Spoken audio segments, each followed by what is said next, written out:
Leitura devocional de 2 Samuel, capítulo 3, verso 1. E houve uma longa guerra entre a casa de Saul e a casa de Davi. Porém, Davi ia se fortalecendo, mas os da casa de Saul se iam enfraquecendo. Veja que está acontecendo uma guerra entre os irmãos. Ainda que Davi não tivesse desejo de vingança e honrasse Saul, o povo estava brigando, fazendo guerra. Principalmente os da casa de Saul, que queriam dominar sobre todas as tribos, né? Porque Davi estava sobre a tribo de Yahudá. E Abner, cujo rei que tinham levantado era Isbosete, estava sobre as outras tribos. Isso também reflete, né, uma condição humana pela disputa de poder, ainda que tenham o mesmo Deus, o mesmo Eterno, mas eles estarão brigando por conta de poder. 2. E a Davi nasceram filhos em Hebrom, e foi o seu primogênito Amnon, de Ainoã a Jizreelita. E o seu segundo, Quileabe, de Abigail, mulher de Nabal, carmelita.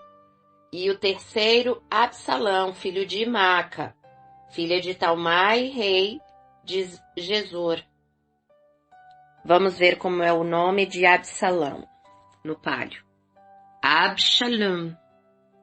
Ab é pai, né? Shalom, paz. E Gesur, Gashur. É bem diferente esse, né? Gashur é o nome do lugar. Diz o dicionário de Strong, uma terra na Transjordânia do Norte. E o quarto, Adonias, em palio Adaniá, com o final Iá, como do Eterno. Por isso que também diz que pode ser Adoniahu, porque esse Iá no final está ligado à letra Rei, do Eterno. E ele continua. Assim faça Elohim a Abner e outro tanto, se como o Eterno jurou a Davi, assim eu não lhe fizer, transferindo o reino da casa de Saul e confirmando o trono de Davi sobre Israel e sobre Yahudá, desde Dan até Berseba. Aqui nós vemos Abner fazendo um juramento interessante, né, dizendo que transferiria o reino da casa de Saul e confirmaria o trono de Davi. 12. Então, enviou Abner da sua parte mensageiros a Davi, dizendo, de quem é a terra?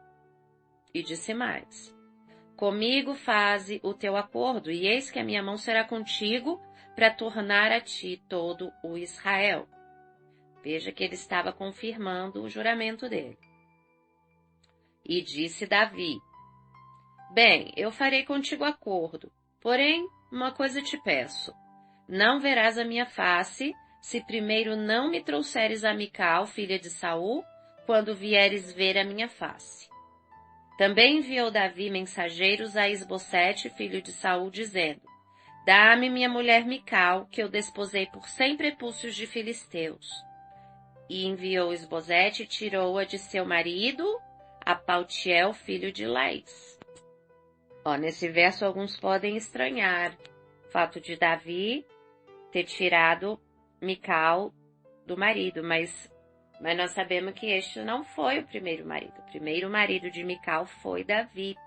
Foi Saul que a deu em casamento a Paltiel. Ou seja, era como se fosse um segundo casamento. Então, nós não podemos fazer julgamento sobre essa ação de Davi, uma vez que Davi foi o primeiro marido de Mical. 16. Ia com ela seu marido, caminhando e chorando atrás dela, até Baurim. Então lhe disse Abner, vai-te agora, volta. E ele voltou. Tá vendo? Aqui as escrituras dizem que o marido foi chorando atrás dela.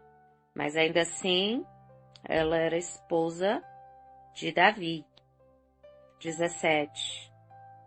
E falou Abner com os anciãos de Israel, dizendo: Já há muito tempo que procuráveis que Davi reinasse sobre vós.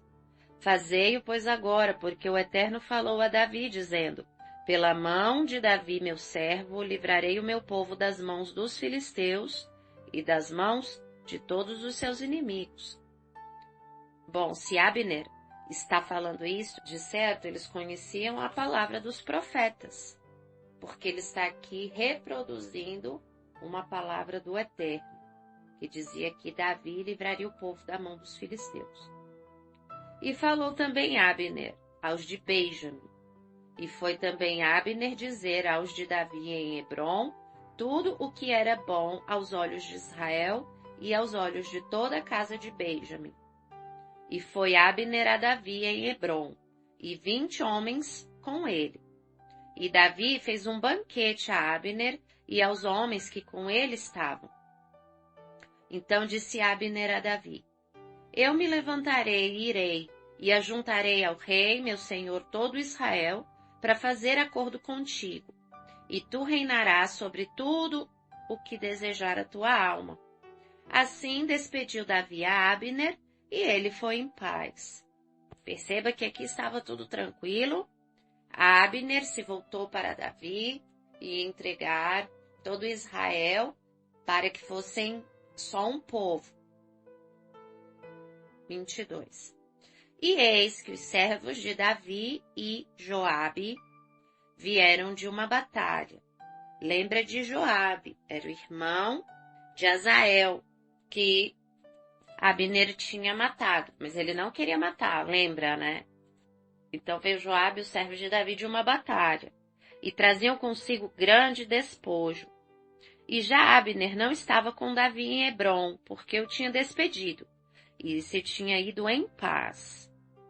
Chegando, pois, Joabe e todo o exército que vinha com ele, deram aviso a Joabe, dizendo: Abner, filho de Ner, veio ao rei e o despediu e foi em paz. Então Joabe veio ao rei e disse: Que fizeste? Eis que Abner veio ter contigo. Por que, pois, o despediste de maneira que fosse assim livremente? Bem conheces a Abner, filho de Ner, que te veio enganar e saber a tua saída, a tua entrada e entender tudo quanto fazes. Essas palavras de Joabe também nos ajudam a meditar nas pessoas próximas a nós que vem plantar caraminhola na nossa cabeça. Nós não podemos nos deixar levar por palavras que plantam sementes de discórdia em nosso coração, porque os frutos dessas sementes nunca são bons. Que isso seja um alerta para nós em nossas vidas, em nosso caminhar, porque vocês vão ver como vai terminar essa história. 26. E Joabe, retirando-se de Davi, enviou mensageiros atrás de Abner, e o fizeram voltar desde o poço de Sirá, sem que Davi o soubesse. Olha, o negócio já caminhando para aquilo que é mal, que é ruim. Começa com as sementes, aquilo ali vai germinando, e os frutos que vão nascer não são bons. Uma coisa puxa a outra, um abismo chama outro abismo. Por conta de um sentimento no coração dele, de raiva de Joabe, ele questionou Davi, a atitude de Davi de buscar a paz. Depois ele semeou a discórdia, dizendo que Joabe tinha vindo para espiar e para enganar. E depois ele fez coisas e escondeu de Davi. Ora, se não é assim que normalmente procedem algumas pessoas. Primeiro brota a raiva no coração por conta de alguém, depois vai, fala mal desse alguém e depois age nas costas. Bom, vamos lá, 27. Vamos ver o que Joabe fez. Voltando, pois, a Abner a Hebrom, Joabe o levou à parte à entrada da porta, para lhe falar em segredo, e feriu ali pela quinta costela. e morreu por causa do sangue de Azael, seu irmão. Veja, o espírito de quê? De vingança. Percebe que ele feriu a Joabe da mesma forma que Joabe tinha ferido o irmão dele. E ele então se vingou. E aí o que aconteceu? O que Davi, depois ouvindo, disse: inocente sou eu e o meu reino para com o Eterno para sempre do sangue de Abner, filho de Ner. Caia sobre a cabeça de Joabe e sobre toda a casa de seu pai, e nunca na casa de Joabe falte quem tenha fluxo, ou quem seja leproso, ou quem se atenha a cajado, ou quem caia a espada, ou quem necessite de pão. Olha que coisa grave quando nós começamos a semear coisas que culminam em maus frutos. Olha como é grave. Nós atraímos maldição para nós mesmos. Não em um conceito místico, mas como uma consequência das más sementes que nós plantamos. Por isso que o Salvador diz, uma árvore má não pode produzir bons frutos. E uma árvore boa não pode produzir maus frutos. Olha o tanto de maldição que Davi proferiu contra Joabe por causa da vingança dele contra Abner. Continuando. Joabe, pois, e Abissai, seu irmão, mataram a Abner por ter morto Azael, seu irmão, na peleja de Gibeão. Disse, pois, Davi a Joabe e a todo o povo que com ele estava: rasgai as vossas vestes, e cingi-vos de sacos, e ide pranteando diante de Abner. E o rei Davi ia seguindo o féretro. Féretro significa o lugar onde deviam estar carregando, transportando o corpo de Abner. Essa atitude de rasgar as vestes e cingir de saco, ela é uma figura da humilhação diante do Pai. Ela prefigura nosso arrependimento, nossa humilhação diante do Pai. Hoje nós não rasgamos mais nossas vestes e vestimos sacos, mas nós rasgamos nossos corações e nos despimos da nossa segurança nas coisas deste mundo. 32. E sepultando a Abner em Hebrom, o rei levantou a sua voz e chorou muito da sepultura de Abner, e chorou todo o povo. Olha só o sofrimento que Joabe causou no rei e em todo o povo. Olha só o que ele fez. Então, que nós tenhamos em mente que as nossas atitudes, elas influenciam todas as pessoas ao nosso redor.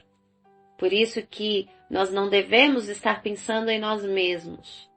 Se você parar para perceber, os mandamentos, eles são uma proteção ao próximo contra a nossa própria inclinação ao mal. Honre pai e mãe, não roube, não mate, não cobice as coisas do seu próximo. Tudo isso é visando a proteção do outro contra nós mesmas, nossas inclinações pecaminosas. Continuando. E o rei, pranteando Abner, disse: havia de morrer Abner como morre o vilão, não é? Tinha que morrer Abner como morre o homem mau, né? O vilão mau da história. As tuas mãos não estavam atadas, nem os teus pés carregados de grilhões, mas caístes como os que caem diante dos filhos da maldade. Então todo o povo chorou muito mais por ele. Tá vendo? Quando Davi lamenta Abner, o povo percebe a maldade daquela morte.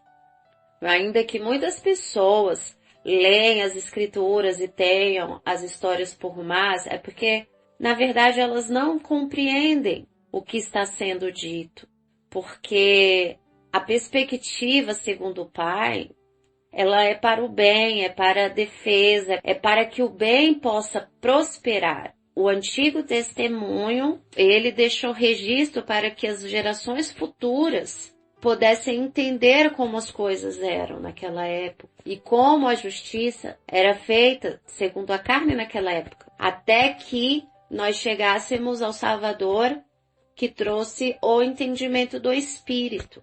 Mas até então, as coisas eram explicadas segundo as coisas da terra. 35. Depois, todo o povo veio fazer com que Davi comesse pão, sendo ainda dia. Veja que Davi estava em jejum por conta da tristeza em relação à morte de Abner. Por isso que o Salvador disse, né? Normalmente, em situações de tristeza, de arrependimento, de provações, nós jejuamos por conta das dores e das aflições, né, da alma. Por isso que ele diz, né, jejuará os filhos das bodas enquanto o Senhor está com eles, né, mas quando o Senhor for tirado, eles jejuarão. Então, até o jejum é um sinal da nossa humilhação diante do Pai, buscando o favor dele. E bem como uma manifestação física, né, da nossa tristeza. Então, repetindo, depois todo o povo veio fazer com que Davi comesse pão, sendo ainda dia. Porém, Davi jurou, dizendo, assim Elohim me faça e outro tanto, se antes que o sol se ponha, eu provar pão ou alguma coisa. O que todo o povo entendendo, pareceu bem aos seus olhos. O povo entendeu que aquela era uma boa atitude do rei Davi. Assim como tudo quanto o rei fez, pareceu bem aos olhos de todo o povo. E todo o povo e todo Israel entenderam naquele mesmo dia que não procedera do rei que matasse a Abner, filho de Ner. Lembra que tinha o povo de Arudá, que era Davi, onde Davi estava por líder, e todo o povo de Israel, onde Abner estava como líder de exército. Mas todo o povo, quando a Escritura fala todo, já era todas as tribos. De certo, muitos deviam ter estranhado a morte de Abner, achando que tinha sido mandato do rei Davi, mas com o proceder de Davi, a sinceridade do coração dele, o povo entendeu que não foi Davi o responsável pela morte de Abner. O povo entendeu isso. Então disse o rei a seus servos, não sabeis que hoje caiu em Israel um príncipe e um grande, que eu hoje estou fraco, ainda que ungido rei. Estes homens, filhos de Zeruia, são mais duros do que eu. O Eterno pagará o malfeitor, conforme a sua maldade. Gente, esse testemunho é muito lindo, porque mostra que o Eterno não aprova injustiça, e nem a vingança, a maldade do coração. Ainda que houvessem aquelas guerras, estivessem tendo conflitos entre Yahudá e as outras tribos, Davi honrava os irmãos. Tudo que era feito segundo a justiça. Eles estavam na guerra por vontade deles. Se morressem uns ou outros, eles estavam dispostos àquilo. Mas quando as coisas são feitas na maldade, ou por fofocas, ou por conspirações, isso não é agradável, isso não é bem aos olhos do Pai. Nós podemos testificar dessas coisas, né, em muitos dos líderes hoje do mundo, que conseguiram chegar ao poder usando de táticas obscuras e fazendo o que é mal. Por isso que o mal está prosperando no mundo. E o mundo está nas mãos de umas poucas pessoas gananciosas, servas do maligno. Mas nós louvamos que todas essas coisas estão acontecendo para que se cumpram as Escrituras. Não pela maldade que prospera, porque por isso gememos, mas porque disse o Salvador, quando essas coisas começarem a acontecer, olhai para os céus, pois a vossa redenção está próxima. Então, que nós tenhamos consciência dessa perspectiva, segundo o Espírito, que nos faz dar graça por causa das palavras do Eterno que estão se cumprindo. Bom, finalizamos aqui a leitura do segundo livro de Samuel, capítulo 3. Que o Eterno abençoe a todos e a cada dia limpe-nos, purifique-nos, para que sejamos achados dignos diante do Pai Eterno. Em nome do Mashiach, do Salvador, agradecemos e louvamos.